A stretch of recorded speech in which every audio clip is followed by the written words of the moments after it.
Մենք տեսնում ենք, որ մեր երկիրը այսօր գտնվում է բավականին լավ եւ հեռանկարային վիճակում։ Ընդ որում ես իմ գնահատականն այն է, որ մենք դժոխային իրադարձությունների միջով անցնելով հիմա հասել ենք մի կետի, որ մեր երկրի առաջ բացվել են այնպիսի հնարավորություններ, որ թույլ տվեք ասենք մի չեմ ուզում տեն շատ տարածական բան ասել, բայց մեր պատմության մեջ մենք այսպիսի շանս ապահովելու մեր պետության հարարտևությունը առաջիկա հարյուրամյակների համար երբեք չենք ունեցել։ Իհարկե, ակնհայտ է, որ կան նաև սպառնալիքներ։ Եվ ընդ որում այդ սպառնալիքները եղել են միշտ։ Ոչ մի նոր սպառնալիք չկա։ Այսինքն այն բոլոր սպառնալիքները, որ եղել են, իրենք այսօր էլ շարունակում են մնալ։ Որն է տարբերությունը։ Տարբերությունն այն է, որ մենք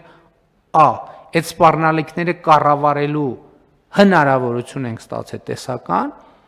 եւ գործնական, եւ երկրորդը, ինչն է նորություն է այս պատմության մեջ։ Նորությունն այն է, որ գոյություն ունեցող սպառնալիքներին որպես հակակշիռ բացվել են անհավանական հեռանկարներ մեր երկրի առաջ։ Բոլոր առումներով, թե տնտեսական, թե քաղաքական, թե միջազգային